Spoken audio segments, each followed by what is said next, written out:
Good morning, everybody, and welcome to another episode of Tea with Z.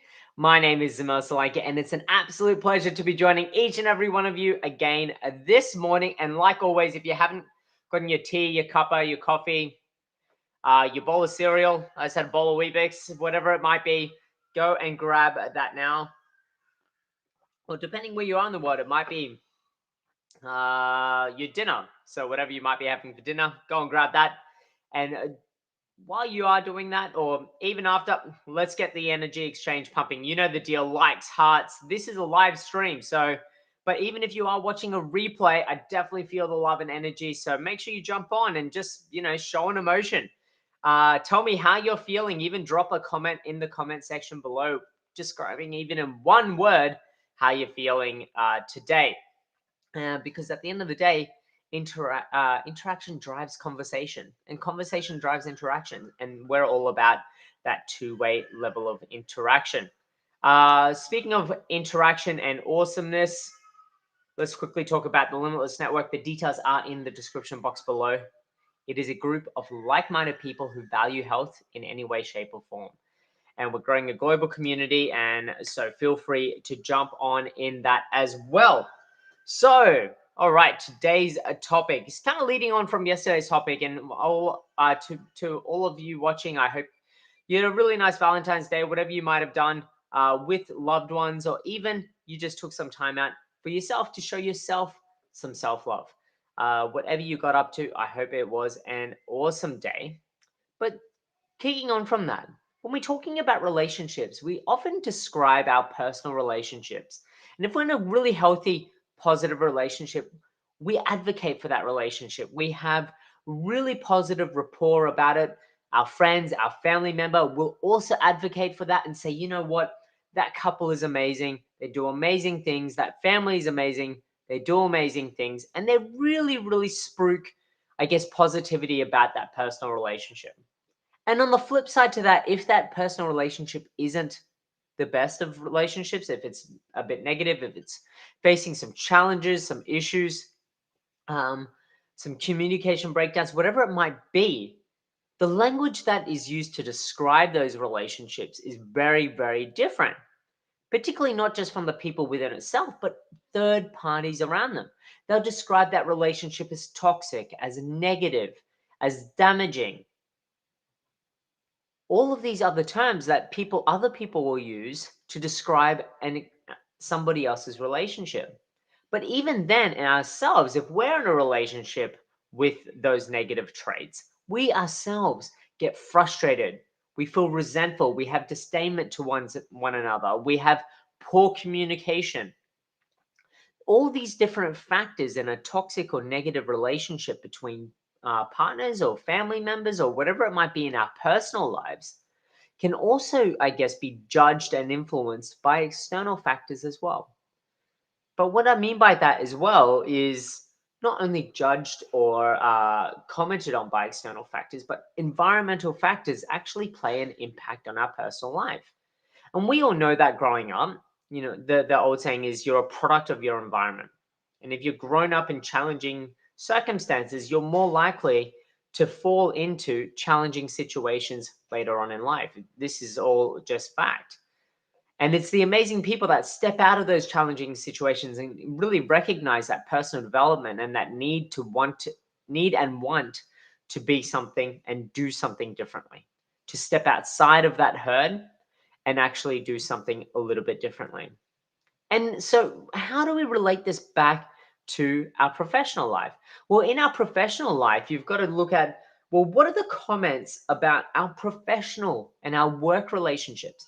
Do we love going to work? And then as a result of that, how are we talking about it? And then as a result of that, how are others talking about it? How are others viewing our attitude to work, even if it's subconscious? Because as we know, we all pick up on other non-verbal cues, so such as body language, our temperament, and things like that. How are others talking about our relationship to work? And when I say others, I don't just mean friends or family.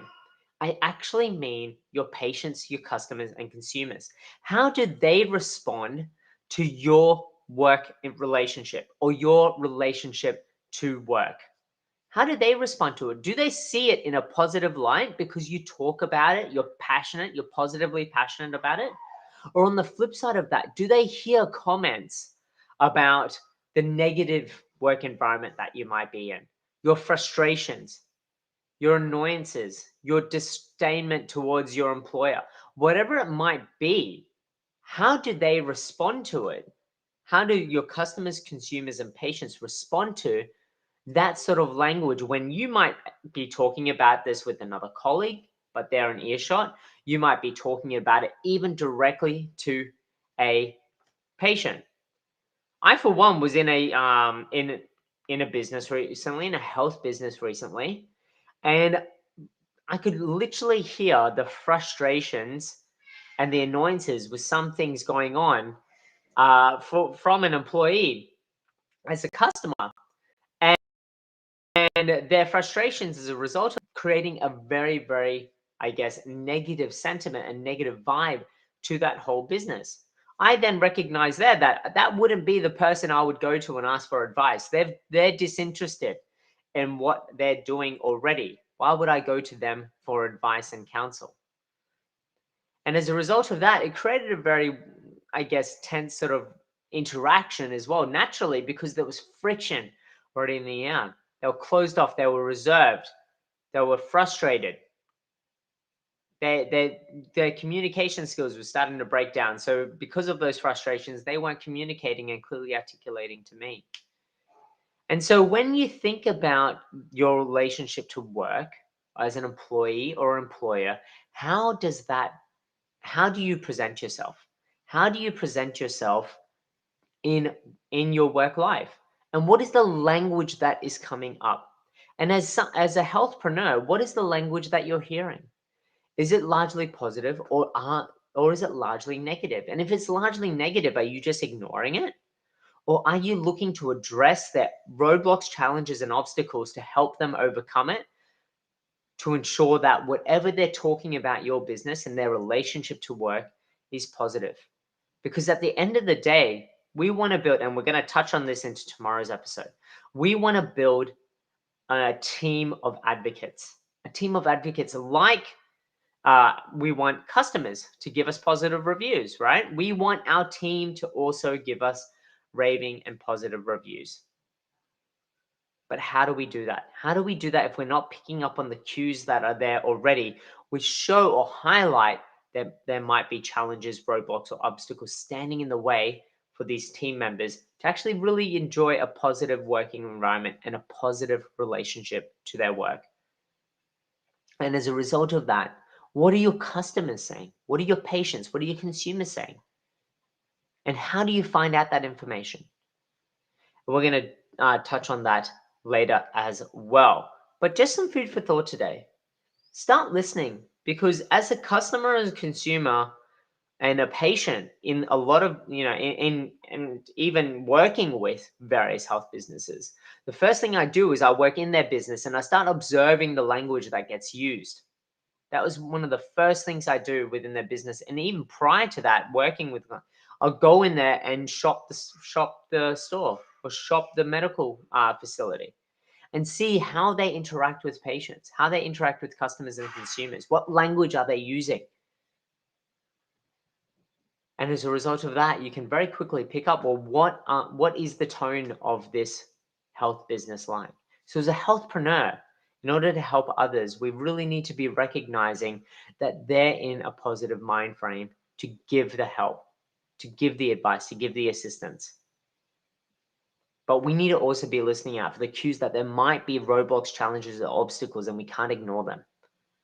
Like in a personal relationship, people will always say, oh, like when the divorce is the final thing, but they'll always say, what were the red flags? Why didn't you pay attention to the red flags? And the same is in business. Pay attention to the red flags. We often ignore them until it's too late, until they want to divorce us, separate from us, and they can make it. And it can be extremely messy. It can be extremely messy. And so how do we prevent that beforehand? So that's it from me today. Have an absolutely incredible day. And I look forward to catching up with you on another episode of Tea with Z tomorrow, where we're going to deep dive a little bit more into these topics. So have a great day. Drop your comments in the comments section below as well. And I'll catch you then. Bye for now.